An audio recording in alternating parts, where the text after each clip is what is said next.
Hello दोस्तों, स्वागत है आपका मेरे चैनल आशा की नई किरण में। मैं आपका दोस्त प्रदीप कुमार मिश्रा फिर आपका स्वागत करता हूं। दोस्तों, आप लोगों ने तो राजा विक्रमादित्य का नाम तो सुना ही होगा। आज मैं उन्हीं की कहानी कहूँगा। एक समय की बात थी कि माता लक्ष्मी और माता सरस्वती दोनों लोगों में अपनी अपनी महानता को लेके आपस में बातचीत होने लगी। माता सरस्वती कहती मैं महान हूँ और माता लक्ष्मी कहती मैं महान हूँ। और यह महानता की जो बात थी ये इतनी ज़्यादा बढ़ गई कि उन दोनों में आपस में झगड़े और एक बहुत बड़े विवाद की वजह बन गई। और यह विवाद उनका आपस में नहीं सलटा। तब वो दोनों लोग ब्रह्मा जी के पास गए और ब्रह्मा जी से कहे हम दोनों लोग में से ज़्यादा महान कौन है। ब्रह्मा जी कहें मैं इस बात को नहीं बता सकता, आप जो है जाकर श्री हरि विष्णु जी से पूछिए कि आप दोनों लोग में से कौन महान है। उसके बाद वो दोनों लोग श्री हरि विष्णु जी के पास में गए। कहें मैं भी नहीं बता सकता क्योंकि मेरी समझ से दोनों लोगों की ज़रूरत है। ऐसा है कि आप जो है पृथ्वी पे राजा विक्रमादित्य नाम का एक राजा है, आप उससे जाके पूछिए, वो आप लोग की समस्या का हल निकाल सकता है। और इसके लिए आप लोग नारद जी से मिल लीजिए, नारद आप लोग को वहाँ पर लेकर चला जाएगा। तब दोनों लोग गए नारद जी के पास। नारद जी से कहें पृथ्वी पे राजा विक्रमादित्य के पास हैं, हम लोग को लेकर चलो। तो कहें ठीक है चलिए माता, मैं तो पृथ्वी पे ऐसे ही घूमता रहता हूँ, मुझे पता है। उसके बाद नारद जी दोनों देवियों को लेकर राजा विक्रमादित्य के दरबार में पहुँचे। वहाँ पे उनकी सभा चल रही थी। राजा विक्रमादित्य तीनों लोगों को देख के उन्होंने प्रणाम किया और पूछा आप तीनों लोग मेरे पास कैसे आए हैं, कोई विशेष बात है तो कहिए। तो नारद जी कहें हाँ बहुत ही विशेष बात है। दोनों देवियों की बारी आई। कहें हम दोनों लोग में से महान कौन है। माता लक्ष्मी कहती है मैं महान हूँ और माता सरस्वती कहती है कि मैं महान हूँ।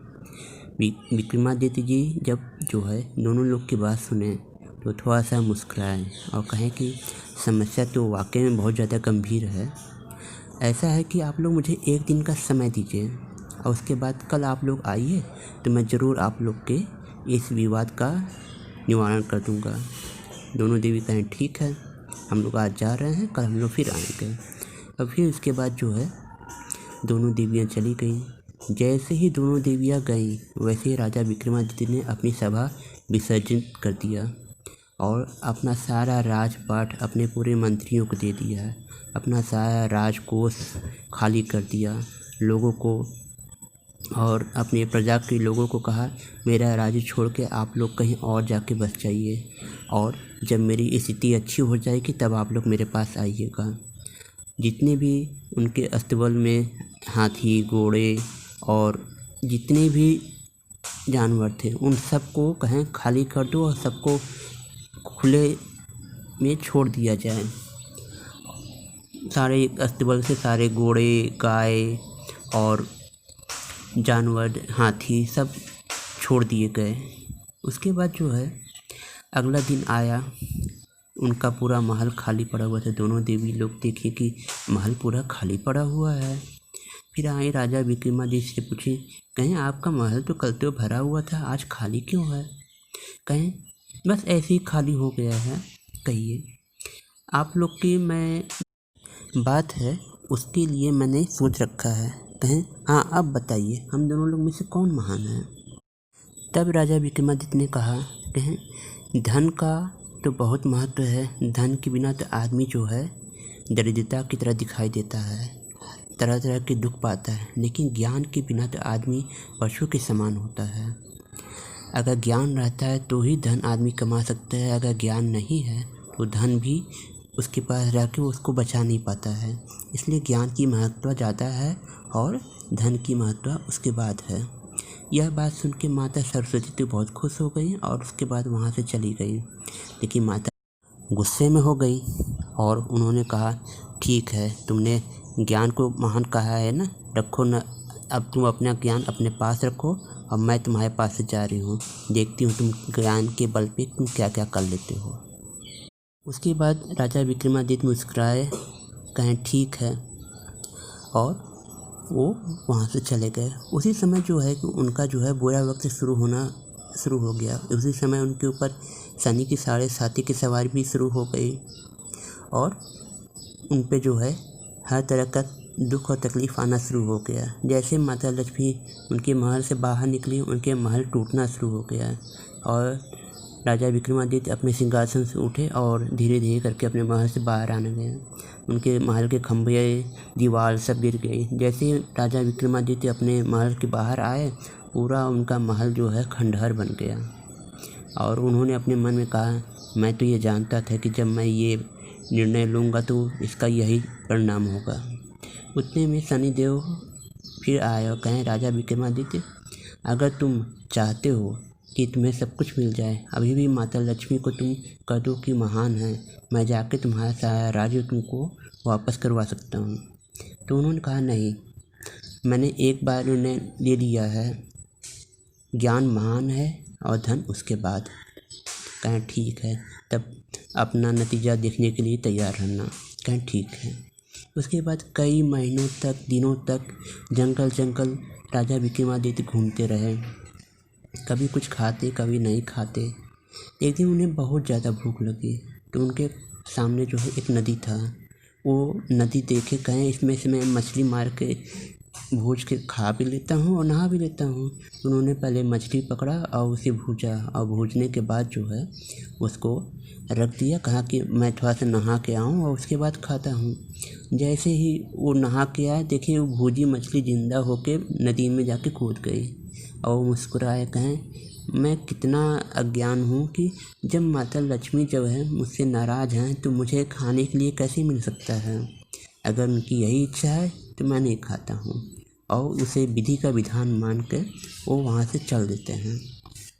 उसके बाद वो कहते हैं कि कई दिन हो गए मैंने अपनी बहन से नहीं मिला है, मैं सोच रहा हूँ मैं बहन से मिल लूँ, वो भी मुझे बहुत बुलाती है। तब उसके महल की तरफ जाना शुरू किए तो उसकी महल से एक दासी देखी, कही, रानी लगता है तुम्हारा भाई आ रहा है। तो रानी उनकी जो बहन थी वो कही कि मेरा भाई तो अगर आएगा हाथी और घोड़े से आएगा, पैदल नहीं आता है।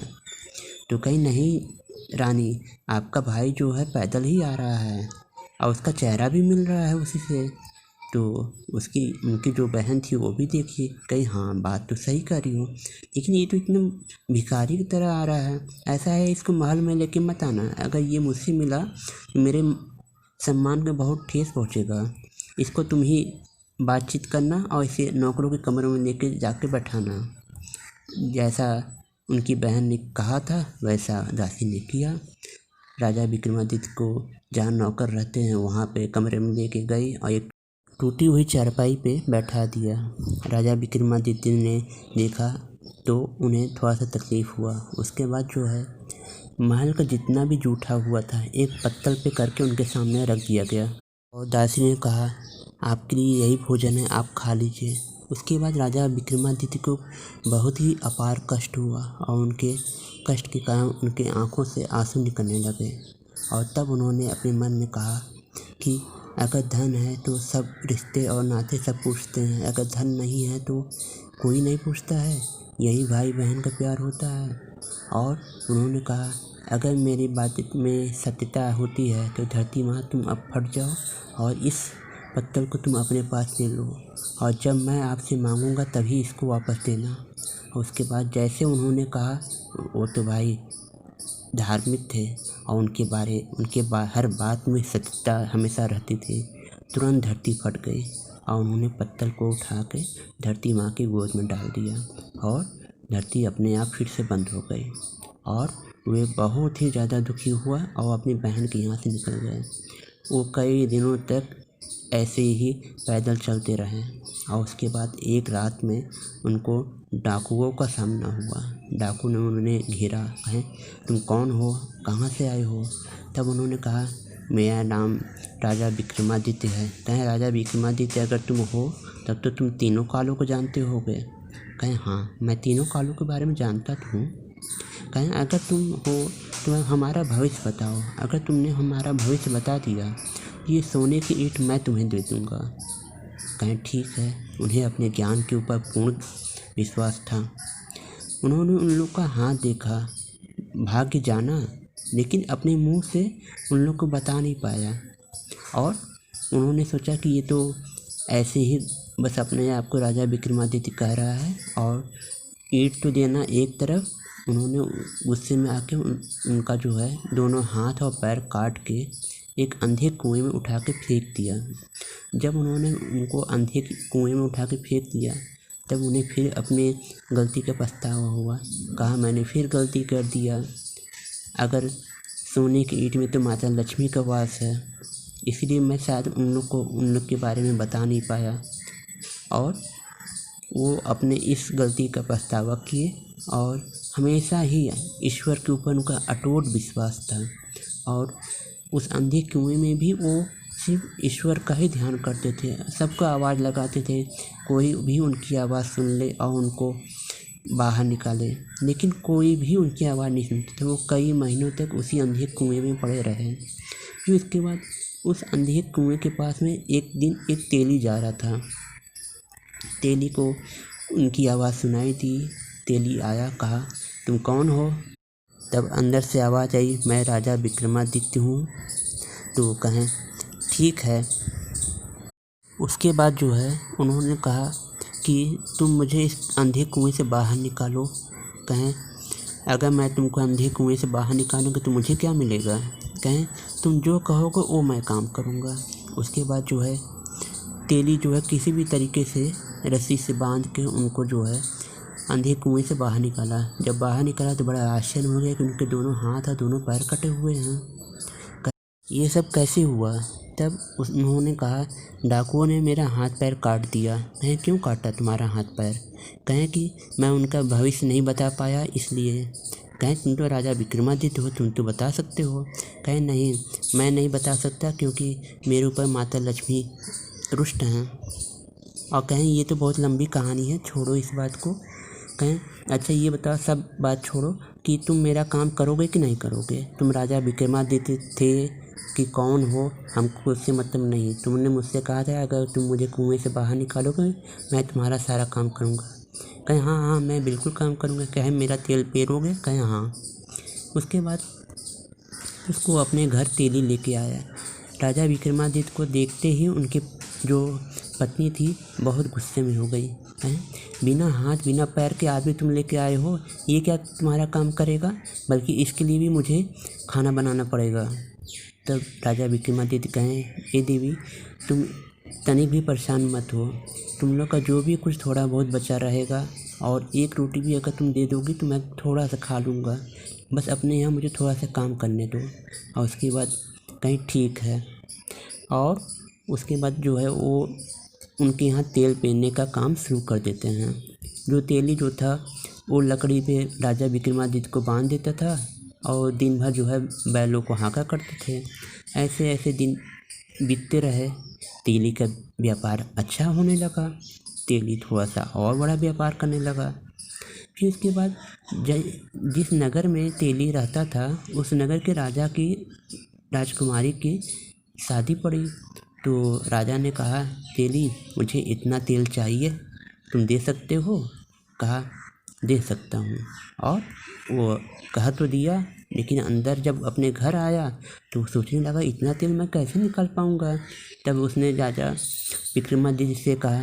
तो राजा विक्रमादित्य कहे कोई बात नहीं है, आप बस राजा से इतना कह दीजिए कि तुम्हारे घर से राजमहल तक एक पक्की नाली बनवा दे, मैं इतना तेल निकलवा दूंगा। कहें बैल थक जाएंगे? कहें नहीं, आप मुझे बस बांध दो, मैं गीत गाता रहूँगा, बैल कभी नहीं थकेंगे। और जैसा राजा विक्रमादित्य ने कहा था वैसा तेली ने राजा से कहा, और राजा ने पक्की नाली बनवा दी। और उसके बाद लकड़ी पे राजा विक्रमादित्य को तेली ने बांध दिया, और विक्रमादित्य एक मधुर गीत गाते रहते थे, और जिसे बैल सुन के दिन भर चलते रहते थे और तेल निकलता रहता था। ऐसे ऐसे 7 दिन में ही जितनी की ज़रूरत थी उससे ज़्यादा तेल निकल गया। राजा बहुत खुश हुआ। कहा वाह तेली, तुमने तो समय से पहले ही पूरा तेल दे दिया। तेली बहुत ही खुश हुआ। कहा तुम्हारी वजह से मुझे जो है राजा बहुत खुश हुए, और तय धन से ज़्यादा धन मिला मुझे। राजा विक्रमादित्य कहें अच्छी बात है, कहें लेकिन इतना तेल कहाँ पे उन लोग उपयोग करें। कहें राजकुमारी का स्वयंवर है, उसमें बहुत से राजा लोग आएंगे और उनके लिए जो है इतना तेल निकाला गया है। कहें अच्छा, अगर तेरी भाई अगर तुम कहो तो मैं भी जरा स्वयंवर देख लूँ। कहें हाँ हाँ, तुमने तो मेरा इतना फ़ायदा करवाया है, चलो मैं भी तुमको आज पहली बार राजभवन दिखाई देता हूँ, तुम भी तो ज़रा देखो स्वयंवर होता कैसे है। यह बात जब हुई तो रात हो गई और अगली सुबह उन लोग को जाना था। तो रात में क्या हुआ, उस नगर के जितने भी दिए थे रात में सब बुझ गए और सब लोग सो रहे थे। राजा विक्रमादित्य अपने बीते हुए काल को सोच रहे थे और उन्होंने एक बहुत ही मधुर गीत गाया और उनके गीत जैसे ही समाप्त हुआ वैसे ही सारे के सारे दिए अपने आप जल उठे। यह बात देखकर राजा की जो बड़ी लड़की थी वो जग रही थी। उसने तुरंत अपनी दासी बुलाया, कहा मैंने तो ये दिया बुझाया था अपने हाथ से, ये दिया कैसे जला? तुम ज़रा ये पता करो हमारे राज्य में कौन आया है, कहीं राजा विक्रमादित्य तो नहीं आए हैं? तो उनकी दासी ने पूरे राज्य में पता करवाया लेकिन कहीं भी कोई नहीं आया था और बस एक तेली के यहाँ बिना हाथ और पैर का आदमी आया था। तब उसने जो है ये जानकारी जो है अपनी राजकुमारी को दिया। राजकुमारी तुरंत समझ गई कहीं वही राजा विक्रमादित्य है, क्योंकि उनके अलावा और किसी को इस विद्या का ज्ञान नहीं है। और जब स्वयंवर हुआ तो अगले दिन जब उनको स्वयंवर में तेली लेके गया तो सब बैठे हुए थे। तो राजा ने ये घोषणा की, जिससे मेरी बड़ी लड़की का विवाह होगा उससे मैं अपना आधा राज्य जीतूँगा और आधे राज्य में मैं अपनी तीनों लड़कियों को रखूँगा। तो सब जो है बड़ी लड़की की तरफ देखने लगे, इससे विवाह हो जाएगा तो फ़ायदा हो जाएगा। तब राजा ने कहा, बेटी जाकर तुम किसी के भी गले में तुम जिसको चाहती हो उसके गले में वरमाला डाल दो। राजकुमारी जो है पूरे सभा में घूमी और घूमते घूमते वो तेली के पास पहुंची और राजा विक्रमादित्य के गले में वरमाला डाल दी। यह बात देखकर पूरे राजभवन में आश्चर्य से भर गए। आखिर में हम राजाओं को छोड़ के इसने बिना हाथ और बिना पैर के इस आदमी को क्यों चुना? और यह बात देखकर उनके पिता को बहुत तेज गुस्सा आया और वे अपने गुस्से को अपने सभा में तो चुप रह गए। उसके बाद अपने तीनों लड़कियों को कहे उन लोग जो है राजा और राजकुमारों के गले में वरमाला डाला। और उसके बाद जब सभा विसर्जित हो गई, कहें बेटी अपनी बड़ी बेटी से बुला के कहें बेटी मैं तो तुमको बहुत प्यार करता था, लेकिन तुमने ऐसा काम किया इससे मुझे बहुत ज़्यादा ठेस लगा। मैं तुम्हें अब एक फूटी कौड़ी तक नहीं दूंगा। मैं अपना पूरा राज्य अब अपनी 3 लड़कियों में बांटूंगा। रहो तुम उस बिना हाथ पैर के आदमी के साथ में, देखो क्या होता है, क्या तुम्हारे लिए वो कर देता है।